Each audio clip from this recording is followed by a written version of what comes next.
আসসালামু আলাইকুম। সংবাদে আপনাদের সবাইকে স্বাগতম জানাচ্ছি আমি নুসরাত। শুরুতেই সংবাদ শিরোনাম। হামাসের শীর্ষ কমান্ডার রায়েদ সাদকে হত্যার দাবি ইসরায়েলের। সিরিয়ায় মার্কিন বাহিনীর ওপর আইসিসের হামলার জবাব দেওয়া হবে ট্রাম্প। হাইপারসনিক মিসাইল দিয়ে ইউক্রেনে রাতভর ব্যাপক হামলা রাশিয়ার। মুসলিম দেশগুলোতে নিরাপত্তাহীনতা তৈরির চেষ্টা করছে পশ্চিমারা, ইরানি স্পিকার। দর্শক, এতক্ষণ শুনছিলেন সংবাদ শিরোনাম। এখন বিস্তারিত। আপনি যদি ইসরায়েলের ধ্বংস চেয়ে থাকেন তাহলে চ্যানেলটি সাবস্ক্রাইব করে দিবেন এবং ভিডিওতে লাইক করে আপনার মূল্যবান মতামত কমেন্টে লিখে জানিয়ে দিবেন। এখন বিস্তারিত। ইসরায়েলি সামরিক বাহিনী দাবি করেছে গাজা সিটিতে চালানো এক হামলায় হামাসের শীর্ষ কমান্ডার রায়েদ সাদকে হত্যা করা হয়েছে। শনিবারের ১৩ই ডিসেম্বরের ওই হামলায় ৫ জন নিহত এবং অন্তত ২৫ জন আহত হয়েছেন বলে গাজার স্বাস্থ্য কর্তৃপক্ষ জানিয়েছে। তবে হামাস বিবৃতিতে রায়েদ সাদের মৃত্যুর বিষয়টি নিশ্চিত করেনি। হামাস জানিয়েছে গাজা সিটির বাইরে একটি বেসামরিক যানবাহনে হামলা চালানো হয়েছে এবং হামাস এটিকে অক্টোবরে কার্যকর হওয়া যুদ্ধবিরতির লঙ্ঘন বলে দাবি করেছে। ইসরায়েলি সেনাবাহিনী টেলিগ্রামে দেওয়া এক পোস্টে অভিযোগ করেছে রায়েদ সাদ হামাসের সামরিক সক্ষমতা পুনর্গঠনে কাজ করছিলেন, যা গাজায় ইসরায়েলের ২ বছরের বেশি সময় ধরে চালানো যুদ্ধের ফলে মারাত্মকভাবে ক্ষতিগ্রস্ত হয়েছে। তারা আরও দাবি করেছে তিনি ২০২৩ সালের ৭ অক্টোবর ইসরায়েলে চালানো হামলার অন্যতম পরিকল্পনাকারী ছিলেন। যদি রায়েদ সাদের মৃত্যু নিশ্চিত হয় তবে এটি অক্টোবরে কার্যকর হওয়া ভঙ্গুর যুদ্ধবিরতির পর থেকে হামাসের কোনো শীর্ষ নেতাকে লক্ষ্য করে সবচেয়ে উচ্চ পর্যায়ের হত্যাকাণ্ড হবে। রয়টার্সকে দেওয়া এক বিবৃতিতে এক ইসরায়েলি প্রতিরক্ষা কর্মকর্তা বলে, হামলার লক্ষ্য ছিলেন রায়েদ সাদ, যাকে তিনি হামাসের অস্ত্র উৎপাদন শাখার প্রধান হিসেবে উল্লেখ করেন। হামাসের সূত্রগুলো তাকে সংগঠনটির সশস্ত্র শাখার দ্বিতীয় শীর্ষ নেতা হিসেবে বর্ণনা করেছে, যিনি ইজ আল-দিন আল-হাদ্দাদের পরের অবস্থানে ছিলেন। ওই সূত্রগুলো আরও জানায় রায়েদ সাদ একসময় হামাসের গাজা সিটি ব্যাটালিয়নের প্রধান ছিলেন, যা সংগঠনটির সবচেয়ে বড় ও সজ্জিত ইউনিটগুলোর একটি। ফিলিস্তিনি বার্তা সংস্থা ওয়াফা জানিয়েছে গাজা সিটির পশ্চিমাঞ্চলের নাবুলসি মোড়ে একটি যানবাহনে ইসরায়েলি ড্রোন হামলা চালানো হয়। এতে হতাহতের ঘটনা ঘটে, তবে সংস্থাটি নির্দিষ্ট সংখ্যা জানায়নি এবং এই হামলায় হামাস সদস্যকে হত্যার সঙ্গে সংশ্লিষ্ট কিনা তা স্পষ্ট নয়। সিরিয়ায় সন্ত্রাসী গোষ্ঠী আইএসআইএস বা আইসিসের দায়েশ হামলার জবাব দেবেন বলে মার্কিন প্রেসিডেন্ট ডোনাল্ড ট্রাম্প এক বার্তা প্রকাশ করে নিজের অবস্থান ব্যক্ত করেছেন। স্থানীয় সময় শনিবার ১৩ই ডিসেম্বর সিরিয়ার পালমিরায় এই হামলায় ২ মার্কিন সেনা ও তাদের এক দোভাষী নিহত হয়।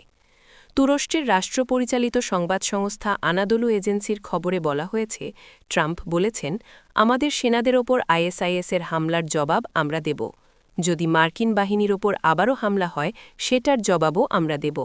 এর আগে মার্কিন সশস্ত্র বাহিনীর মধ্যপ্রাচ্য অঞ্চলকেন্দ্রিক কমান্ড ইউএস সেন্ট্রাল কমান্ড জানায় আইসিসের হামলায় ২ মার্কিন সেনা এবং তাদের এক দোভাষী নিহত হয়েছে। এছাড়া আরও ৩ জন সেনা গুরুতর আহত হয়েছে।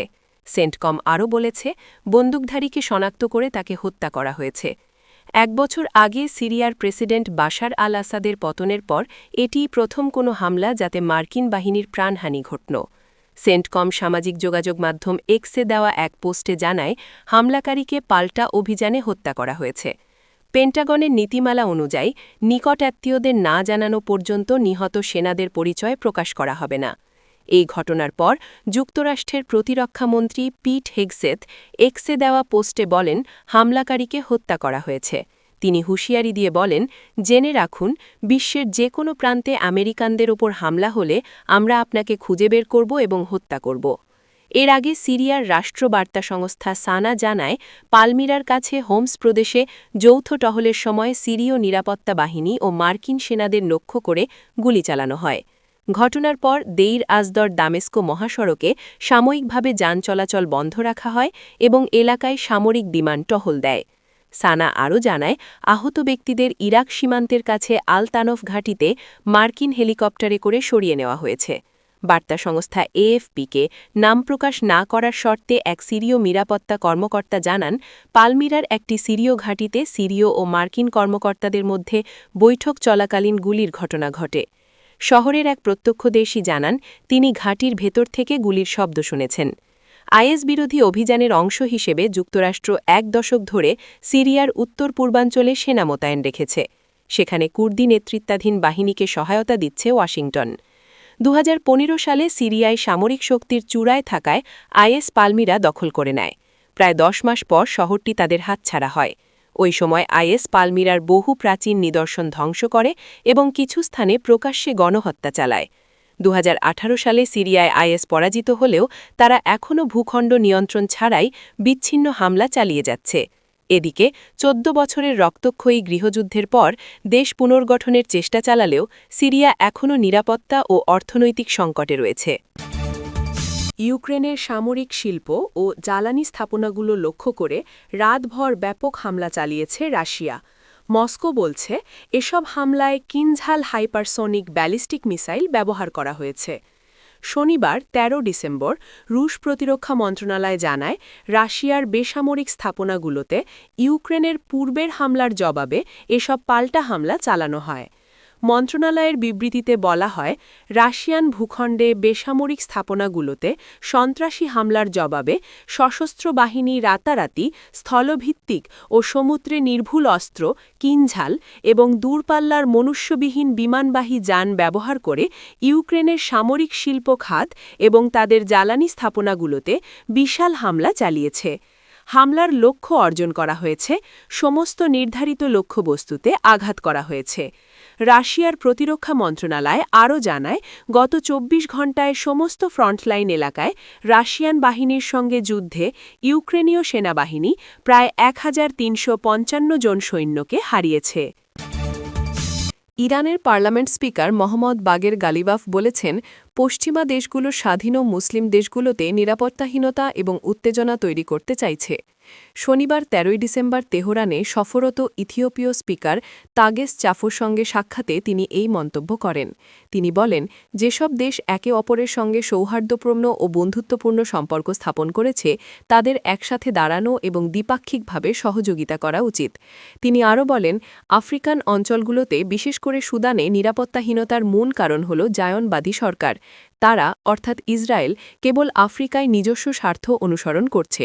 গালিবাফ জোর দিয়ে বলেন, সুদানকে দুটি ভাগে ভাগ করা, উত্তর সুদান এবং দক্ষিণ সুদান এই ষড়যন্ত্রগুলোর মধ্যে একটি ছিল।